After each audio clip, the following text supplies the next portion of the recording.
We promised you Charles Barkley last Thursday, and today we deliver. Let's welcome back NBA on TNT analyst, early member of the Bald Brotherhood, and Emmy Award winner 10, 15 times, Charles Barkley. Because we love you, we're going to play a small clip here. When Kevin Durant got hurt, you had some interesting comments. You won't see it, but you'll hear it. Can we play those, please? They're not going to beat the Rockets without KD. And they're not going to be Portland or Denver without KD. All right. So, because, again, we love you, what have you got to say for yourself as they have moved on? Well, listen, nothing but kudos. First of all, I was 100% wrong, but kudos to the Golden State Warriors. And the two things strike me. Steph Curry has put his name back in the conversation, Tony. When we talk about the best players in the world, we talk about KD, Giannis, Kawhi, LeBron. Steph Curry has proven to us he's a two-time MVP. He's been fabulous. But I want to give a shout-out to Steve Kerr and his coaching staff because they got guys on the bench who have come in the game, going back to Game 6 against Houston, and played fabulous. And that's the coaching staff. It lets me know when they're not playing games, they're working with those young players. So those are two things that stood out to me during this 4-game winning streak against the Blazers and beating the Rockets in Game 6. Charles, you liked Portland all year, and even this week, they had double-digit leads in the last 3 games. I mean, clearly they weren't scared of the Warriors, but they couldn't close. What did you see? Why couldn't they close any of those games out? Mike, I'm not going to lie to you. I was very disappointed in the Trailblazers. I picked them to get to the finals. To have 3 double-digits leads and lose those games, that can't happen. But what's more disconcerting to me is them getting swept. You know, one thing I'm very proud of, I never got swept in a 4-game series. You got to have guys on your team, at least one guy said, we're not going to get swept. You can lose a series, but you can never get swept. That tells me there's some stuff going on that they're not mentally tough enough. Charles, you and I, of course, are here in Toronto for tonight's Game 4 with Bucks and Raptors.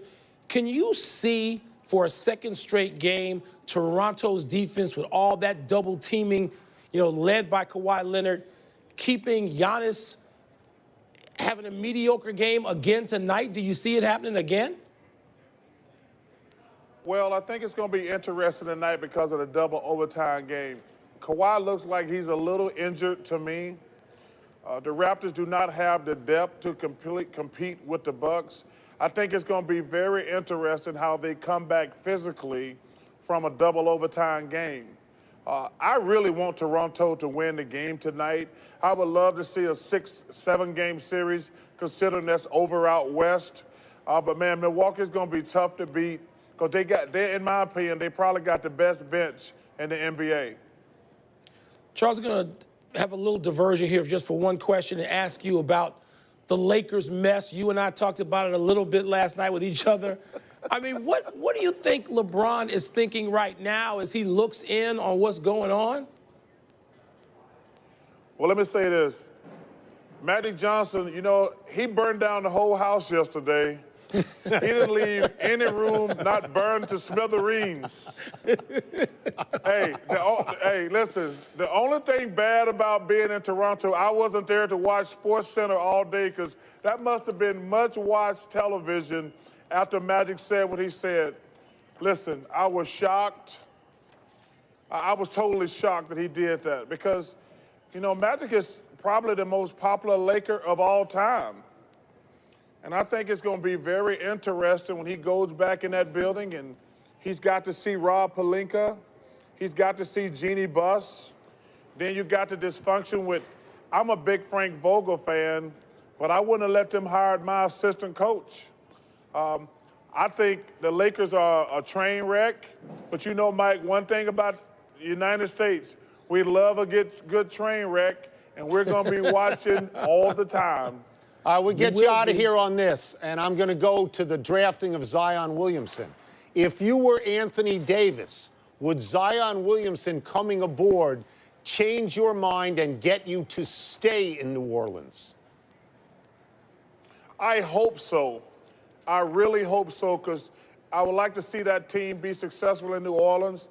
Anthony is one of the 5 or 6 best players we have. I hope he stays in New Orleans. But I tell you what, this is going to be the craziest summer ever. I have no idea what, they got so many bogus reporters out there telling us and guessing where guys are going to go. I have no idea what's going to happen in the NBA this summer. So it's going to be fascinating. Thank you, Charles. So glad that Chuck, you're able to be appreciate with it, us. man. Thank you. Thank you much. Thanks for that toast last night. Hey, thank you, and congratulations on a well-deserved Emmy. Thank you so much. TNT's exclusive Eastern Conference Finals coverage continues with Game 4 tonight at 8 p.m. Eastern. Let's take one last break, but still to come in all 3 so far in the Eastern Conference Finals, so a simple formula tonight for Kawhi Leonard and the Raptors. Keep that trend going in Toronto and tie things up at 2 apiece. Kawhi already has more 35-point postseason games than anybody in Toronto history. Giannis Antetokounmpo had a career-high 23 boards in Game 3, but like the rest of the Bucks starters, struggled to score. Nonetheless, the Bucks say there is no reason not to feel good going into Game 4 tonight. I think we're a hungry group. I think we're very versatile, very skilled. We have a great player in Giannis, but I think we have a team that's hungry, that wants to win, that has had some tough seasons in the past. And, this year we've realized we have a special team that can really do it. We want to be aggressive just in general. We're always, I think, the more aggressive team usually is the better team. And, the way we play offensively, it's just, hopefully we're moving the ball, we're moving people and being aggressive and making good decisions. And it's not about a player or a defender, and both for us and for them. Kawhi did play 52 minutes. Do you maybe see a chance to jump on him? Because even though he had the day off, he will be more tired. For sure, this team, leans on him heavily. So there's a lot of pressure and, a lot of, responsibility on him. So we have an opportunity to make it even tougher for him as he wears down. Me and Chris have been throwing at him just one after the other, and I think that can continue to wear him down. Hey everybody, it's game time ahead of Game 4 of the Eastern Conference Finals tonight. That happens north of the border. Good to see you there. Here from our Atlanta studio, I'm Matt Weiner, Greg Anthony right over there. The Jet, Jason Terry. The Raptors made a series of things in Game 3, surviving a 2-overtime slog of a game to avoid an 0-3 hole. Obviously, a big part of their success in Game 3 was limiting Giannis to just 12 points on 5 of 16 shooting. Is that repeatable tonight? Definitely repeatable. They have to continue to do a great job of building a wall, right? Toronto did a great job of building a wall, not only in transition, but also in the half court.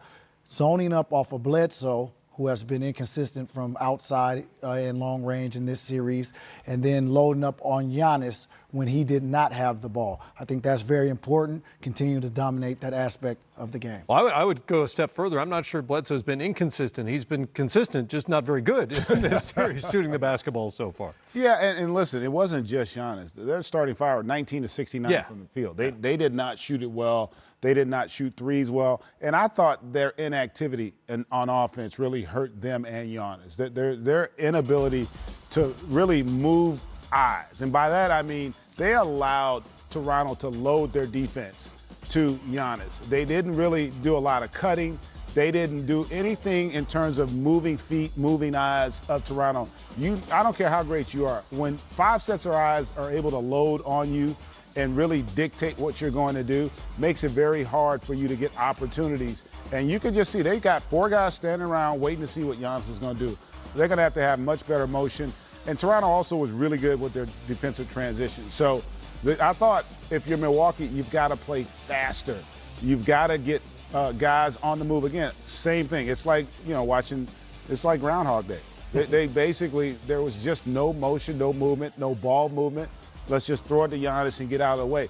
At this level, that's not going to get it done against the teams that are left playing. When you talk about Toronto, Golden State, they've got to do a better job. Here he had an opportunity to make a play, but Marcus Gasol, great strip down there on that play. And so they're going to have to figure out ways to get him better looks, maybe some post-ups, running sets, which you don't see a lot of in the NBA, but they're going to have to do some things differently. They can't allow, especially on the road, Toronto to continue to lock and load defensively. You see just 10 points in the paint after leading the league in the regular season in that category. And remember game 1 of the Celtics series when Boston was so effective at doing some of the same things, walling off Giannis Antetokounmpo, and you thought, oh, this is interesting. Celtics may have something going here, and then they lost 4 straight. Milwaukee sort of flipped the script on them there. Offensively, you mentioned it wasn't just Giannis who struggled. Kawhi Leonard single-handedly outscored Giannis, Chris Middleton, and Eric Bledsoe in Game 3. And the difference between the two teams really is that the Bucks were in this game largely because of their bench, 2 20-point scorers from their bench. Toronto doesn't seem to have that at their disposal, and Kawhi, it appears, is going to have to be a force of nature if Toronto is going to win this series. Well, Kawhi will continue his dominance. He's been so throughout the playoffs. He's averaging over 30 points a game. In 5 consecutive games, he scored 30-plus points. He's on a mission. He knows he carries a tremendous burden of scoring and shutting down Giannis, but he's capable. He is the best two-way player in our game, and he's led this Toronto Raptors team the entire postseason. Yeah, and listen, I think that Kawhi Leonard's been the most consistent performer in the postseason, bar none, from game 1 to this game. He literally has not had an off game in the postseason. And to your point, yeah, he's got to play well. But I think they're getting other guys going. You know, Siakam, who was abysmal in Game 7, you know, he's starting to bounce back. Lowry's had a 30-point game in this series. I thought Marc Gasol played his best game of the postseason in Game 3 as well. And then you had the huge impact from Norman Powell. So they don't necessarily have as much depth, but they do have other areas where those guys can impact it. Like Serge Ibaka can still be a deterrent defensively. You know, he can still have those areas of the game where he can impact it, maybe not scoring it. It would be nice for them to get Fred VanVleet going. Yeah. They need something positive. He needs something positive because if they get anything out of him, then they can go to their small ball lineup with he and Lowry in the backcourt together. But, you know, every game takes on its own personality. And so, like, just because something happened in the last game doesn't mean it's going to play a role in this one. So I wouldn't be as concerned about that. It's always nice to know that our main guy, our main cog, is going to be there, which is going to create opportunities for everybody else. And when it's not flowing offensively, he's creating his own opportunities because he's been so good defensively as well. There's not that many things that I think the NHL does better than the NBA. By the way, go Blues. The St. Louis Blues from my hometown can win their way into the Stanley Cup Finals tonight.